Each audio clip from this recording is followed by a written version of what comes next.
As a lot of you guys know, my daily driver is a 2007 Infiniti FX35 Sport. It's about time I put some money into it. Can't just drive the NSX around all the time looking nice. Want to get some wheels?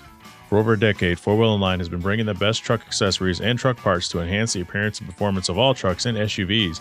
They're dedicated to providing an extensive range of upgrades that will match any maker model on the road. Their truck products cover everything you need for a custom look and added functionality. I was talking about a wheel and tire package. Head over and use a configuration tool. They carry all the major brands of wheels and tires, so go get outfitted today. Visit them at 4Wheel Online. That's 4Wheel, singular, online.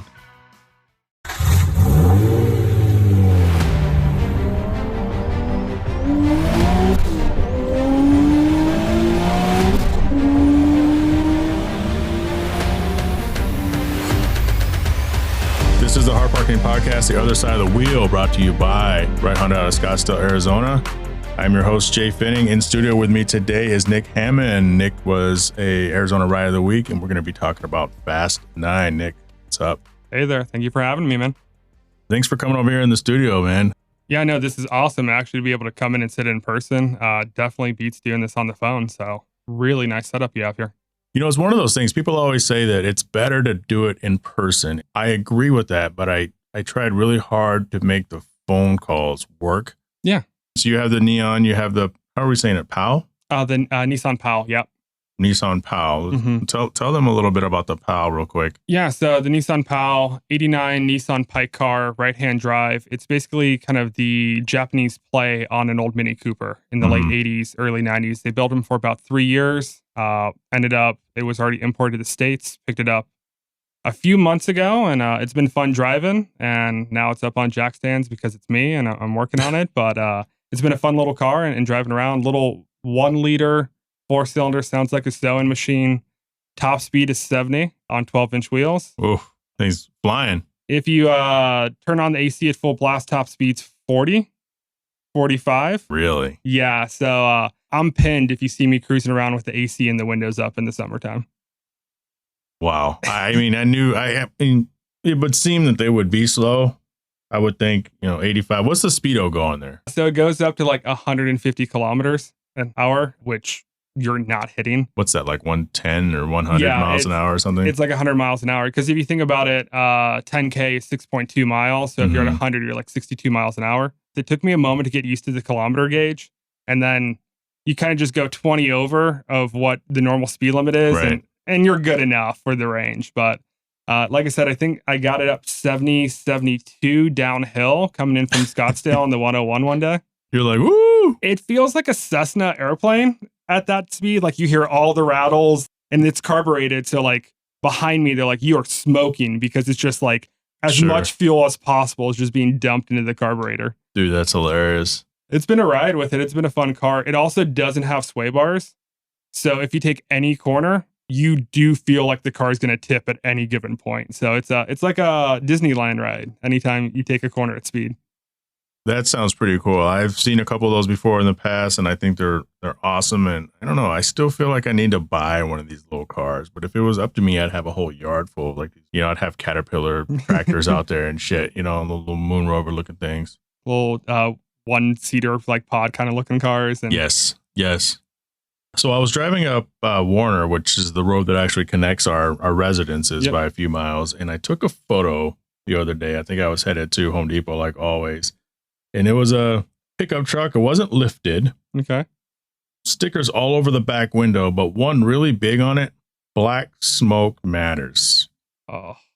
Those are the guys we can thank for the whole EPA thing. Yeah, that's the same reason we run into all the issues. Those are legitimately the guys that when I'm driving and I'm in the Miata and you're just like, you pull up and you're just like, don't roll coal right now. Just don't do it. My windows are down. Just don't. And those are the guys that we're like literally have to fight like the RPM Act. Yep. It's because of that situation that we're fighting to modify our cars.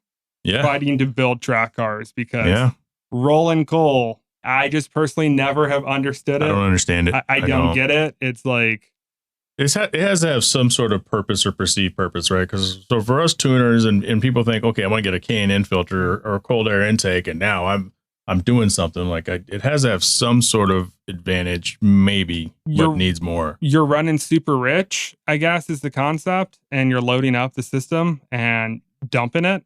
You're definitely not going to get that from running lean. So you're just loading up the richness of the system and then just dumping it out the backside. So it's, I still don't know, even from a tuning perspective, because what the advantage is. Yeah, what the advantage is, because you go get your car tuned, and yes, rich means safer than lean, but right.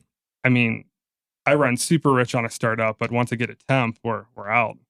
I have an apples to oranges question for you. Yeah. And so I preface that by saying you can't compare the two. Okay. But I'm going to compare the two. Yeah, let's do it. What's worse? The coal rollers or the streetcar takeover people? Oh, shit, man. I was wondering if this, I'm like, where is this going to go? So I'm going to go with takeover. And the reason why is because both of them creates a negative connotation in the car community.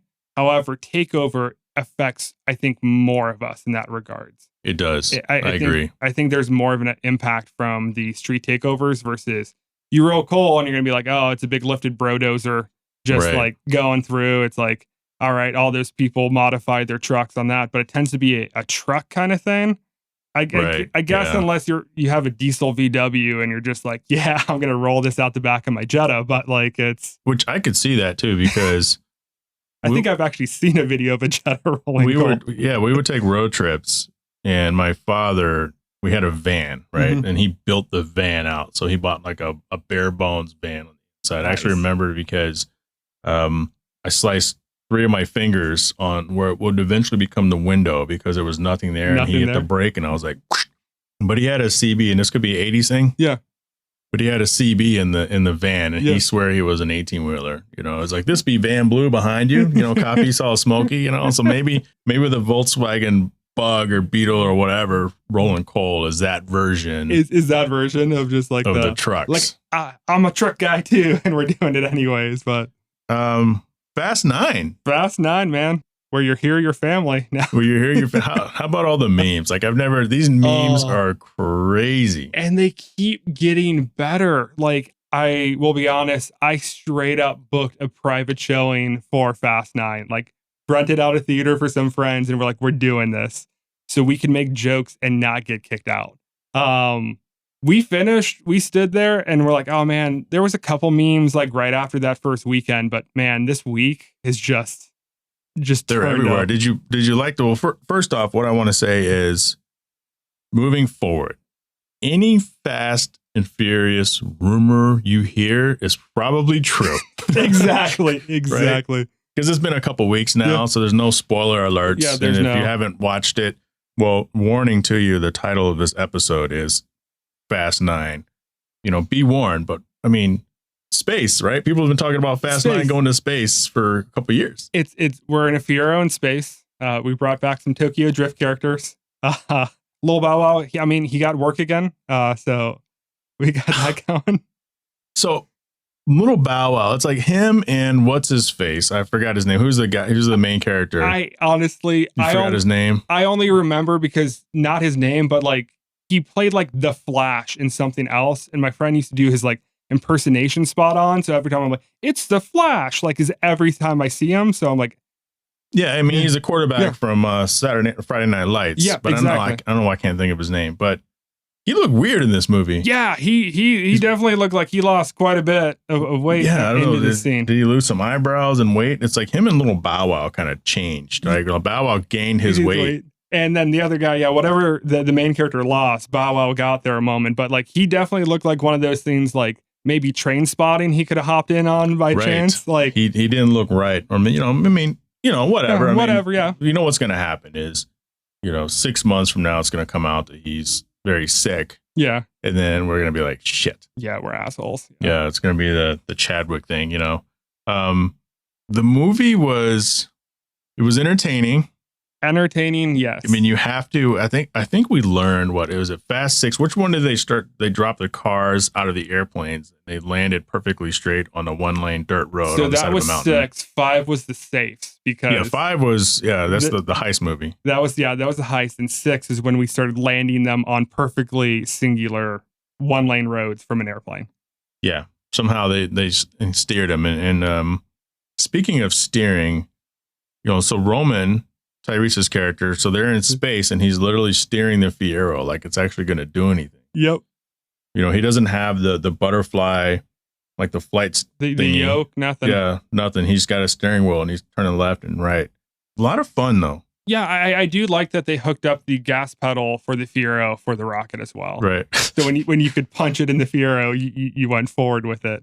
It was definitely a lot of fun. Going into it, you definitely set the expectation. You're like, what crazy is going to happen? Mm-hmm. And then you do finish it though and go, what did I just watch? I did feel slightly bad. My one friend's wife who came, it was her first Fast and the Furious movie ever. Was she spent half the time looking over at you guys? She was just like, are you kidding me?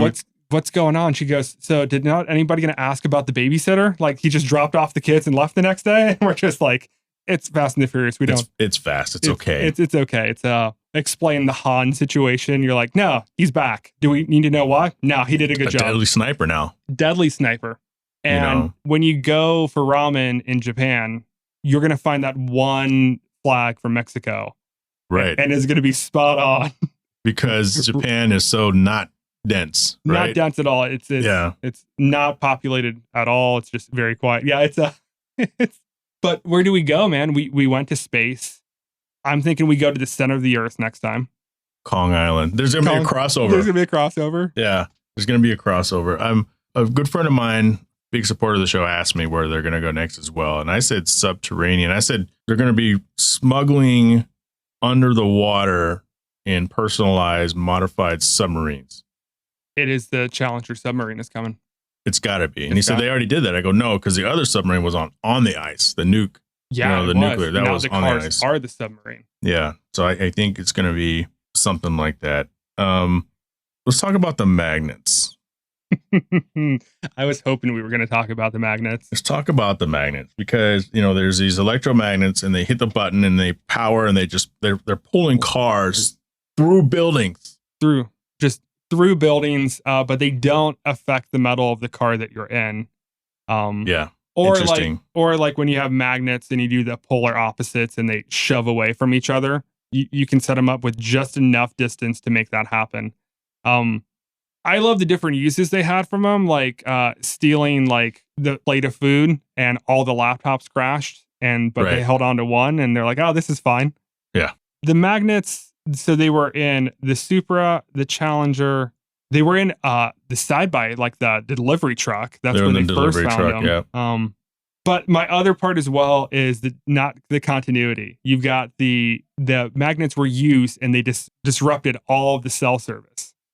That's right. Before they knew what the hell was going on. They used magnets to disrupt everything like an EMP. But then you could repurpose them and then not disrupt the service, but bring cars in like you were pulling them on the road. Tej and what's her face in Ramsey. So they're the two smartest people on the planet. The data doesn't lie. The numbers don't lie. The data doesn't lie because they were redoing God's Eye. Yep.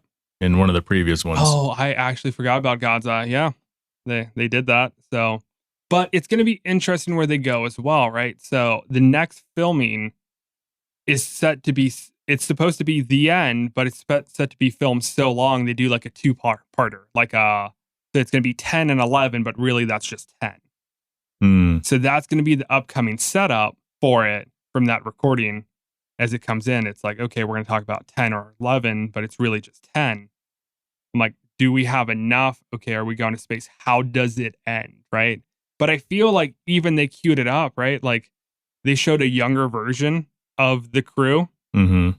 Do you go? Gotta hope not. Do you go reboot and start a crew, like a young kids version up into it where it reconnects again? Like, are we talking like Star Wars we're going before? I hope not. Before we talk about the future of the Fast, can we take some time and talk about the flashback versions of these guys? Yes. Because this is, Noel G came on the podcast. He said this is the most successful franchise ever for, who was it, Universal Studios? Oh, yeah. Or probably, period, it's one of them. So they should have a big budget, right? Mm-hmm. Apparently they don't have Marvel's budget. No, they don't. Because Marvel can de-age anybody. So instead we have to find these people who look nothing like us. Not at all.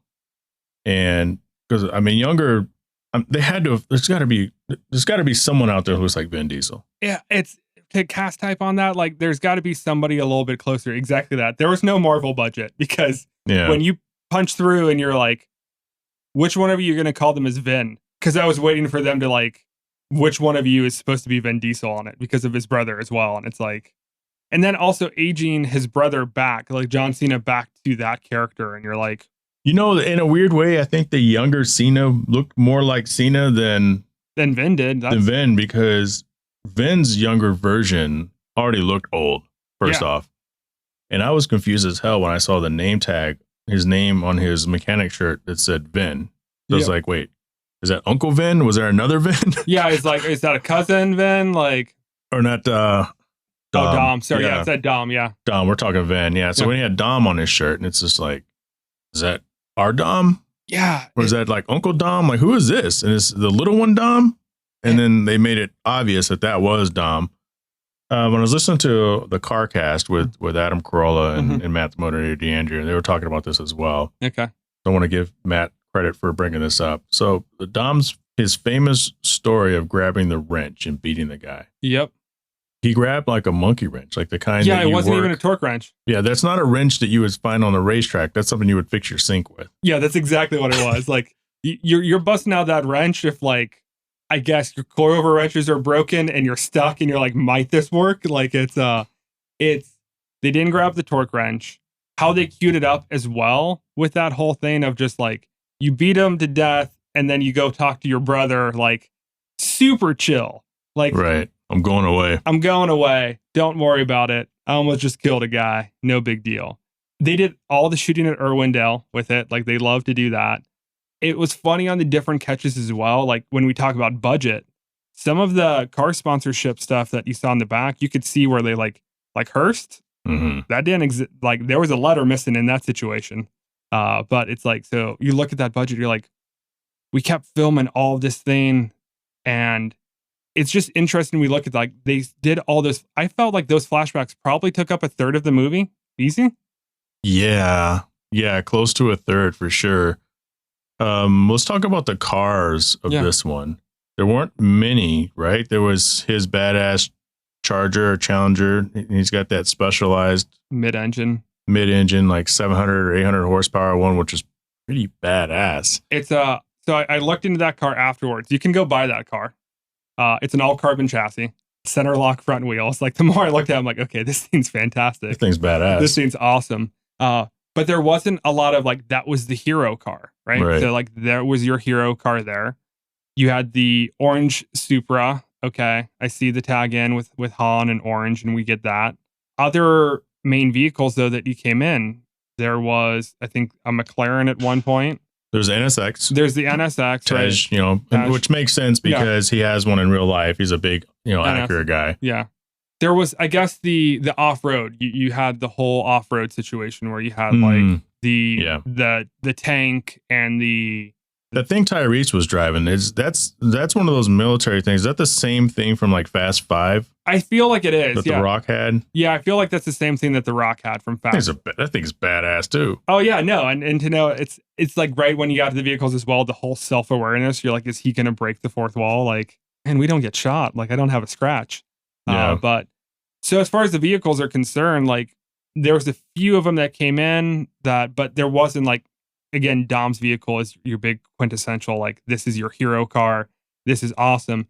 It's such a crazy car at different times. I'm not going to lie. I thought it was rendered to begin with at first. I'm like, okay, that's a different kind of rendering. Okay, we've got that in. I feel like he had two cars. I mean, are they flying his car across the world? Because that's a whole other thing, right? Yeah. Oh, at some point, they became this super high, top secret task force. So they go from being basically street racers and family. Stealing VCRs to highly trained combat specialists. Because, I mean, Tej and Roman, they had a pretty good time fighting the dudes in the truck. Because if you go back to the other Fast, they get their ass kicked by that one guy. Now, one guy he can fight, but they clearly couldn't fight at the time. Yeah, but go back to Too Fast, Too Furious, right? People are again handed to you depending on where you're at. Mm-hmm. And so I think that's where they all became for Mr. Nobody. Everybody can drive specific. Everybody can magically know, like, all right, if I adjust or do this, like Dom gets stronger every single movie. And I think that's when we look at from the car perspective, at what point do we transition from it's the car movie to we're just in an action movie? That's what it is. I think Fast 5 did it. I think Fast 5, the moment we pulled the safes behind the cars, like we went into that had a little bit again, Han coming back in, right? Can you make the window, right? Into it. But as far as the vehicles that were concerned in this movie, again, Dom's car probably is the most notable. The Supra is good, but I think to some extent, we might be more spoiled by seeing Supras because we've seen Supras in person and builds and SEMA builds and everything else. So like when you see an orange Supra on the screen, you're like, oh, that's not bad. That's cool. But it doesn't stand out maybe as much as when you do see the NSX. You're like, oh, cool. That's not often do you see those anymore pop into play. So, or I mean, when, spoiler alert, when you see the R34 coming up the street, that's always kind of a Brian's car. It's kind of a treat. There's room for one more. So Sean Boswell is the name of Lucas Black's character. Okay. Sean from Tokyo Drift. Mm-hmm. There's rumors now. Have you seen the rumors of Tyrese maybe getting a spinoff? Yeah. So I've seen some rumors of that, of getting the spinoff, and that's where the spinoffs come in. What is your thought of that? I have thoughts. What are your thoughts of that? So I think we are going to get to the point where everything has its own spin-off. So Fast and the Furious is going to die as that main franchise. But I'm sorry, Tyrese is held one of the most entertaining characters in the entire thing. So I'm all in of like, because he's going to come in at it from maybe more of a comedic aspect or something else as well. And I'm going to be entertained, right? You saw the Hobbs and Shaw spinoff, right? And so then they talked about another spinoff of just all the women from Fast and the Furious as well. So I think that's what we're going to get into. I do think it starts to dilute it to some extent when everything gets a spinoff, because you're like, okay, are you a Fast and the Furious fan or are you just a Tyrese fan? Now, right. Again, it's a Fast and the Furious. I know my ass is going to be in the theater. I'm going to watch it. But I'm entertained to see what he would do with it because of who he is as an actor and as a person. I feel like I'm interested with what he's doing. I do think we're going to get where it's too diluted or we're so far gone from everything we can't even tie it back to original storyline. Did you like Hobbs and Shaw? I did. And so I view Hobbs and Shaw as a standalone film. And I think that's the difference. If you view it as filling it in with the franchise, you can't. You view it as just a standalone film that you're like, yeah, Dwayne Johnson can hold down a helicopter between a truck and right. Well, he can also, when he needs to, when it's time to go to work, he can flex his muscles and rip out of a cast. That's right. Yeah. I forgot about that. I mean, he was laying in the hospital and he's like, it's time to go to work. Flex, and that thing just rips off. And then he grabs like the mini gun. Yeah. And he shoots down a fucking helicopter with it. Yeah. And so I enjoyed Hobbs and Shaw. They talked about a Hobbs and Shaw too, but their feedback on it was the problem they ran into is trying to get Dwayne Johnson to film because he's so busy. Mm-hmm. So, and then to go into spinoffs, right? The end of Fast and the Furious.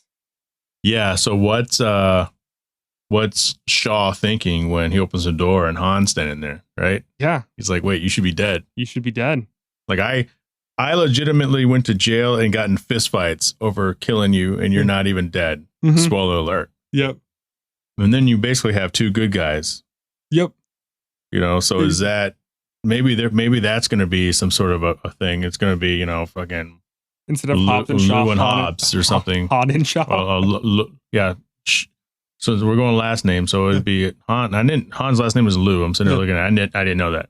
Okay. So he's maybe Lou and Shaw. Okay. Shaw and Lou. It's like, this sounds like a product. It does. It sounds like you're like a cosmetic on it. But what's your take on the spinoff? I wasn't a big fan of Hobbs and Shaw. Mm-hmm. It was just too out there. I mean, it was just too, it took the ridiculousness of Fast and Furious and then it multiplied it. Yep. When you have this android guy, yep. bionic guy or whatever, and just like you were saying with the whole holding the helicopter down, just the ridiculous shit that happened over there. It's just, fighting, running down or flying down the side of a building or something like that. I feel like that was a scene. But as far as Tyrese, so when I posted it there, there's a lot of people are talking shit, and I said, look, he's arguably one of the most, if not the most entertaining person all day right? All day long. Okay, and I can see it. Yeah. And what would be even better if they did a buddy spinoff with him and Tej, because they are perfect together. Oh, that riff back and forth and everything, like that's what would make it. And that's where it's like, again, people got to talk it like Hobbs and Shaw was so far out there. Maybe you take this back and you can actually almost take it back to less of a, because you think back to less of over the top. Yeah. Because you think back to 5 at the end of 5. And the only reason I'm so knowledgeable of 5 recently, because 5's the best one. I mean, it's the most popular one. I love 5. I rank it number 1.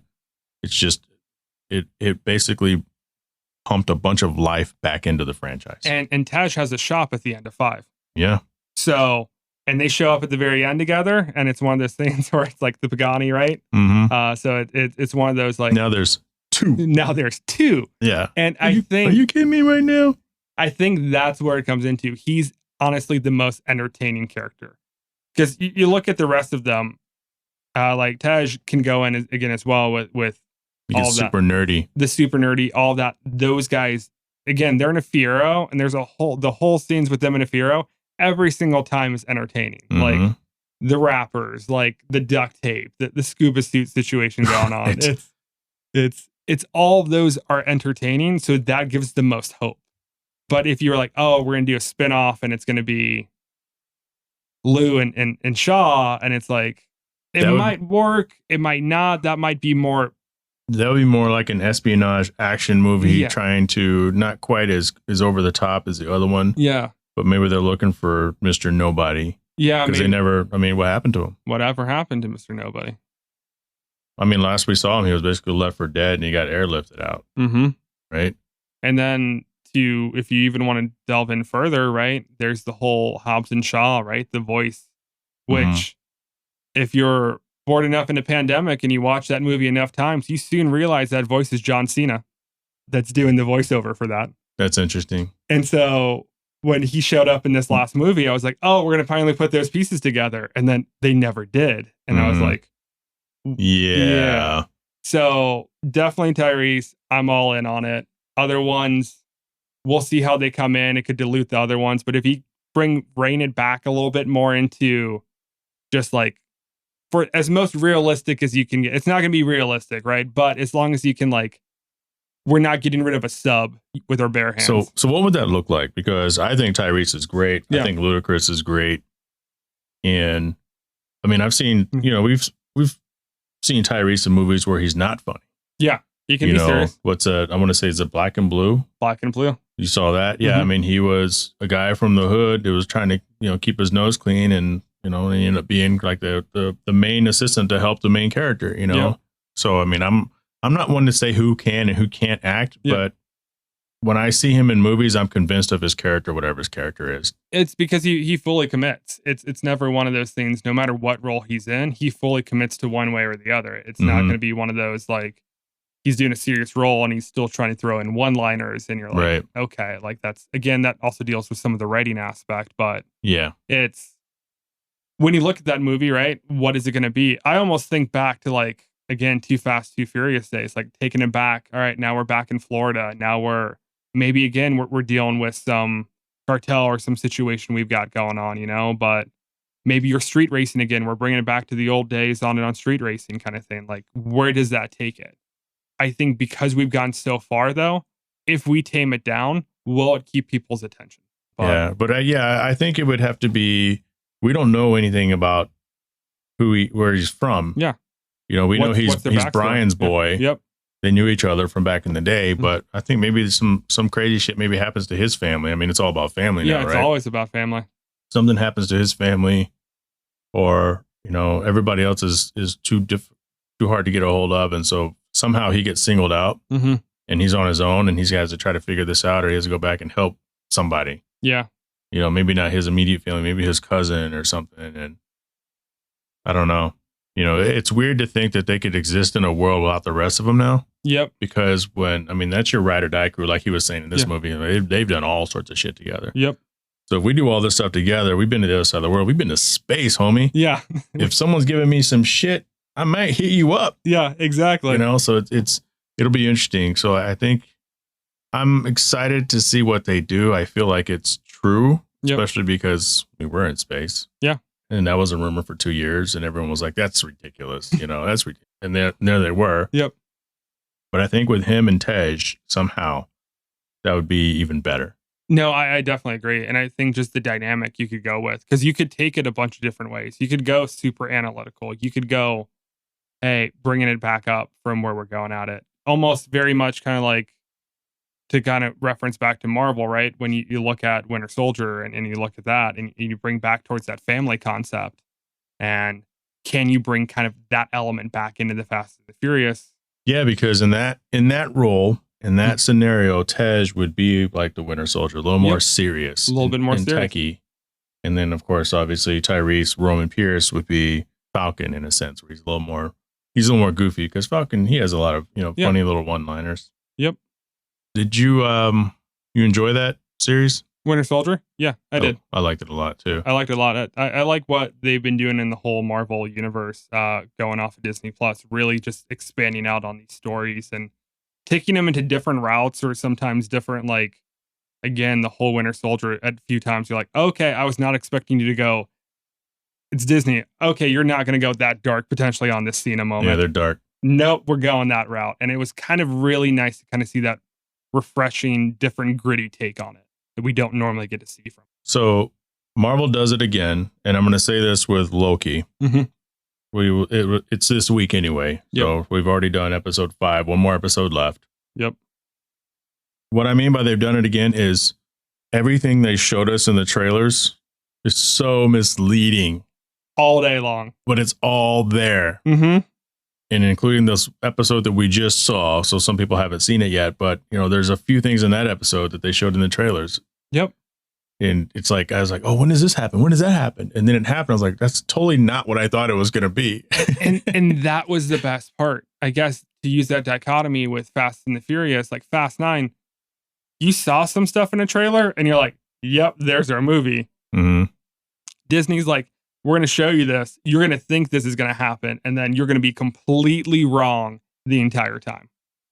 And I'd love to be wrong when it comes to looking at that trailer. Sure. Yeah. I mean, some trailers tell you everything. There was Gemini Man. I don't know if you saw that movie. Yeah, with Will. Will. Speaking of Will Smith, okay. Don't laugh. Okay. But I get this a lot. If people say I look like anybody, they always say Will Smith. And it doesn't matter if it's a white dude, white chick, old white black dude, black chick. And it's I don't know. I mean, I told my wife, and she's like, hell no. My son, he loves Will Smith. Yeah. He's like, hell no. But I don't know if it's. She says he has tiny eyes, but I don't know what it is, man. I was dropping off my rental car once, and the guy did like a double take. And he's like, oh man, shit, man. Anybody ever tell you kind of look like Will Smith? I'm like, I may have heard it before, which I don't. Yeah. And then the last time I was in Newark checking my bag in to American Airlines, the girl at the counter kind of looked up. She just stared at me for like 5 seconds. Yeah. And you can't stare at someone for 5 seconds because it's not like I look just like him. Yeah. I can remind you of him somehow. But yeah, Gemini Man, they did basically that entire trailer was the movie. Oh yeah. It's like, what are you doing? Like, give us something to work off of. At least you get Will Smith, man. That's a good one. There's probably worse people that, people could say I look like. Hey, I got Adam Sandler at one point for a while. I don't know how to deal with it. Well, right now with the sun stash going on right now, it's not helping the cause, but it's I got it one time, like by like one person I kept working with. I'm like, I don't know how to take that. Like, it's like one hey, Adam, I'm just going to call you Adam. No, you're not. Let's not do that game, but. So, Fast 9, it's all the Fast movies I think are rewatchable. Mm-hmm. Where do you rank that? And you don't have to do it numerically, just kind of where, as far as you really loved it, you thought it was pretty good. Where would you rank that one? Oh, it's sad because I've seen it twice. You've seen it twice already? Yes. Okay. It's I guess I view it as like, it's one of those like in my opinion, from the storyline perspective, probably one of the worst developing stories because it just didn't really ever fully come to fruition between the flashbacks and that. It's one of the worst. From the sheer just ridiculousness of what's going on, it's highly entertaining. So it's the Fast and the Furious movie you want to watch when you're like, I don't want to pay attention to storyline or care about character development. I just want to see a Furo go to space. But no, I ended up watching it with friends, and then my father wanted to see it, so we went and saw it again. But I would put it above. Nothing's going to be above 5. I watched Tokyo Drift way too much. Maybe 4. It's going to be above 4. 4 kind of like was dozing off towards the end of it there. Like 4 wasn't the best. When they're racing through the mountains. Yeah. So I think I would definitely, just from that better scope of it, I'll watch it probably more often than maybe 7 or 8 as you go into it, because 8, again, there's one of these things like, oh, there's a submarine, I think it was 8, or maybe that was 7. 8, yeah. Yeah, so I would put it above that because of just the ridiculousness of it. It was entertaining, but from the character development, it's probably one of the worst ones. I think Charlize being in it, and she was definitely smoking, like always. Even with braids, she looked pretty good. But I ranked this one near the bottom. I don't know. I don't want to say it's the worst. Right. I think the second one I liked the least so far, just because everything was so Miami. Yeah. From Brian's hair to all the cars, and to the bad guys, these mobsters driving these big cars, and just the ridiculousness of his car and Roman's car, and little EMP things. That was probably my least favorite, maybe. Okay.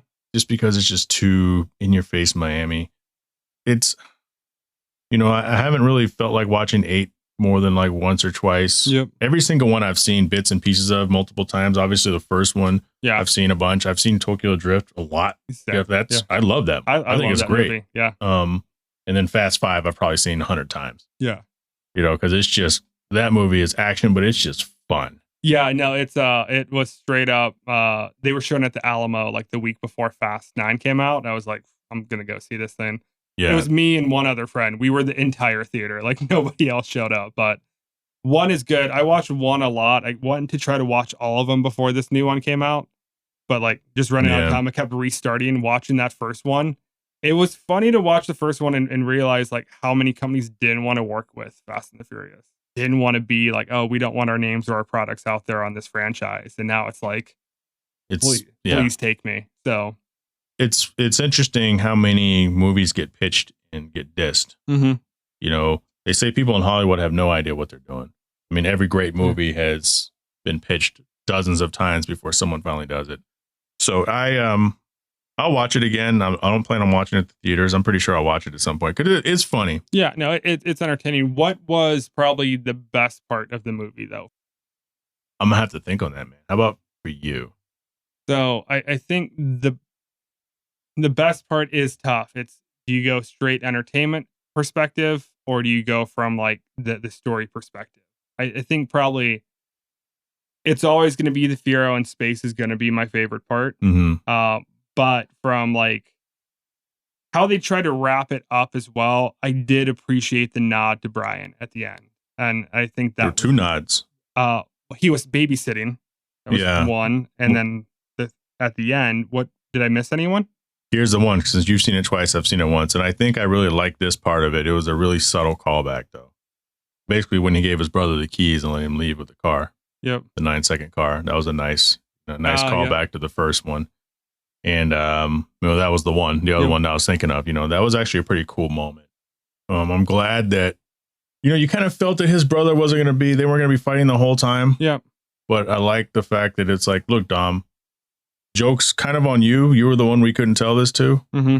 As ridiculous as a movie as it was, it kind of humanized it a little bit at that point. I think it does. But the funniest parts, I would probably say, when they're shooting early on, when Roman's getting shot at with like 20 guys around him. Somehow he survives and he just goes off. Because did you think that? Okay, this is what I thought. When he just started shooting like crazy, I thought he was going to die. I felt like somebody should have died, to be honest with you. At the end, I was like, this would have been a perfect time, because how often do people die in these movies? Not very often. Letty died once and came back. Yep. Hans died and he's come back. But, Giselle's died tragically and she's not coming back. Mm-hmm. This would have been a good time to maybe write somebody off. Yeah. And when he getting shot up and he at the end looks down at his vest that has got all his holes all the holes, and he's just like, I'm invincible. But when he was shooting and people started dropping, I thought somebody else was there shooting for him. I was expecting someone to show up and be like, are you ready?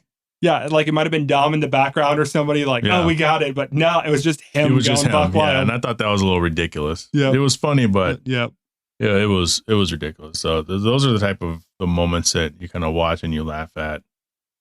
But yeah, the whole Magnet thing was ridiculous. But those are probably my two favorite moments. So you wanna let's cover a quick car story real quick. So this will be the automotive news.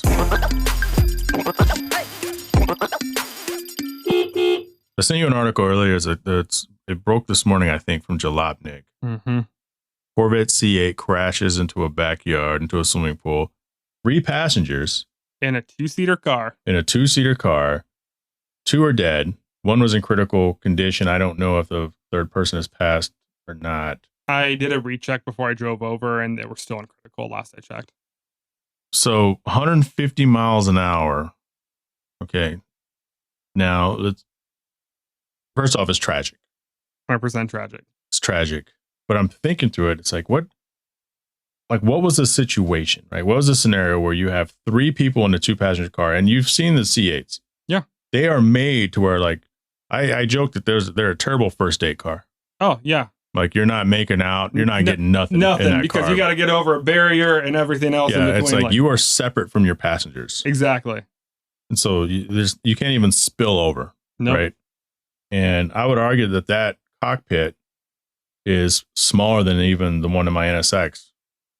I would agree with that. Or Miata, right? It's just so because of how everything is. It just fully hugs you. Yeah, you're like in a fighter jet. Mm-hmm. So there's that. So what was the situation? It's like, okay, if you want to give someone a ride, because usually this is how it goes, right? Mm-hmm. Which one of you two are going to go with me first? Yep.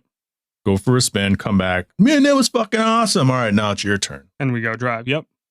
So I wonder what happened here. And then to be going, look, I'm not saying you should be going 150 miles an hour, but if you're going to do it, you would think you're going to do it on a.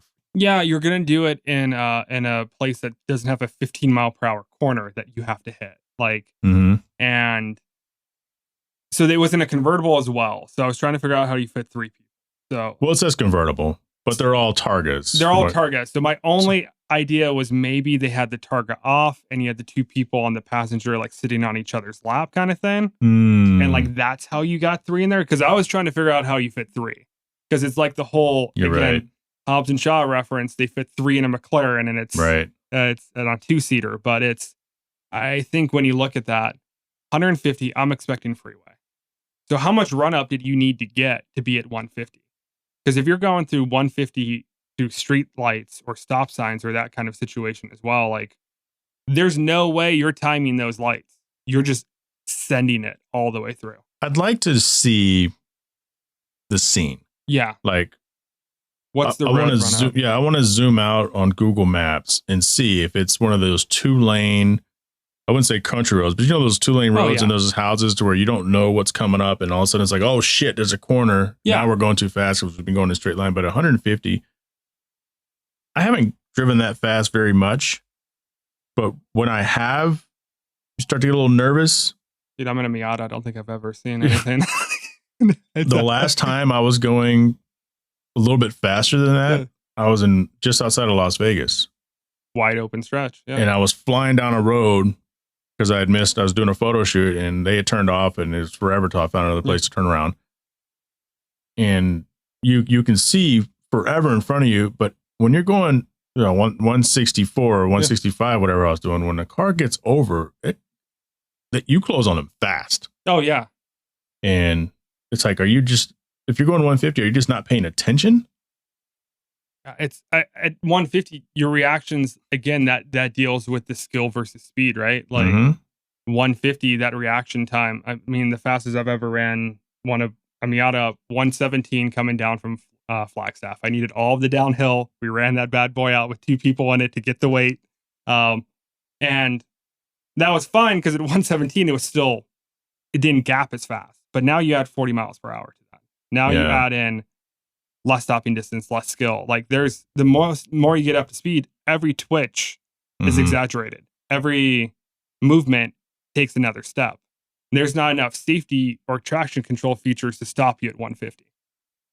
So it's sad to see, and it's looking at that and they're like, well, the speed limit was 15 miles per hour. Again, that's where the Google Maps goes to come in. It's like, was this super long runway? And they were like, oh, we're going to just sprint down this and then go turn around. But at 150, it was, we got here quicker than I thought.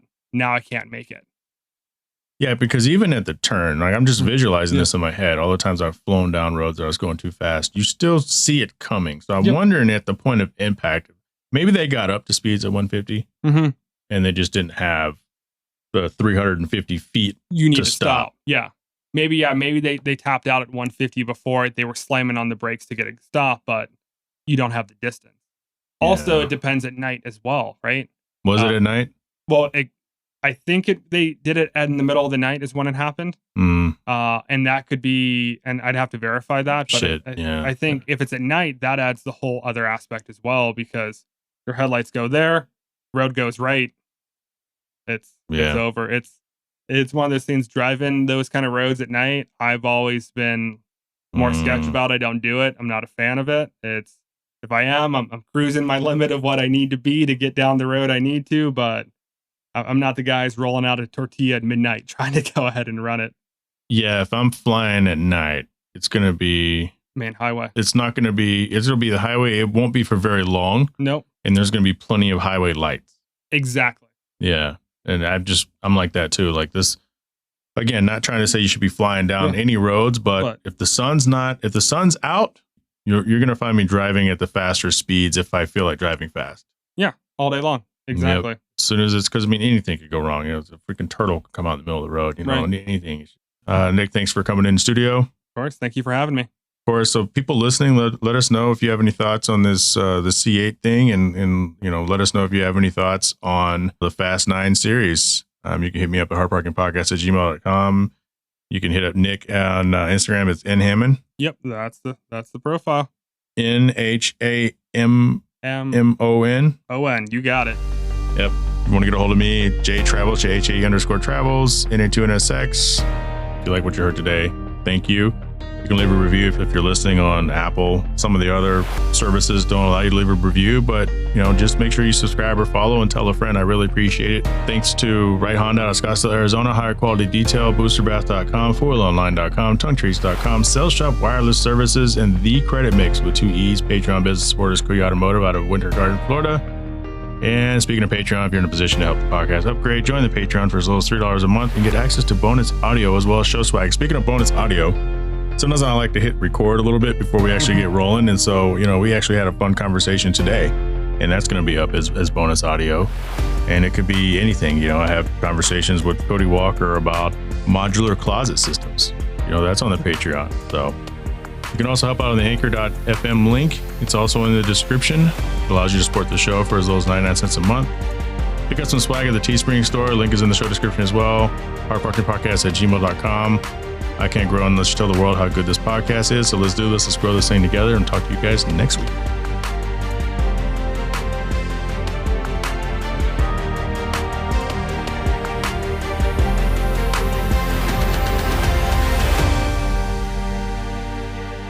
Now it's stripping time. Are you tired of blowing out your back at the bathtub while washing your dog, or subjecting your canine to a water torture bath while leashed up to a post outside? Now there's a far more effective way to wash your pet while saving your back and keeping your dog happy. It's called Booster Bath, a portable bathtub on legs. Head over to boosterbath.com, one word, and pick one up. Available in 3 sizes, this tub system features a drain, a soap cubby, and water controlling wand. This tub conveniently breaks down to be stored when not in use. Want to save 10% on your first time purchase? Head over and sign up today to make that happen. Boosterbath.com. Hey, this is Levi Epps, hashtag Mr. Financial Freedom of The Credit Mix, here with a special offer for Hard Parking Podcast fans. If you've been living with less than perfect credit for having evictions, late payments, bankruptcies, doesn't matter what it is. If it's something that negatively impacts your credit score and you're not able to get approvals for certain things, or maybe you got to pay large deposits and high interest rates, we don't want that to be you anymore. We have a program that will legally get negative items off of your credit report and keep them off. And we have a special code for a free consultation to see if we can help you. Text HP Credit to 737-4CREDIT. That's HP Credit to 737-427-3348. Let's get you back on the road to financial freedom. Shut up!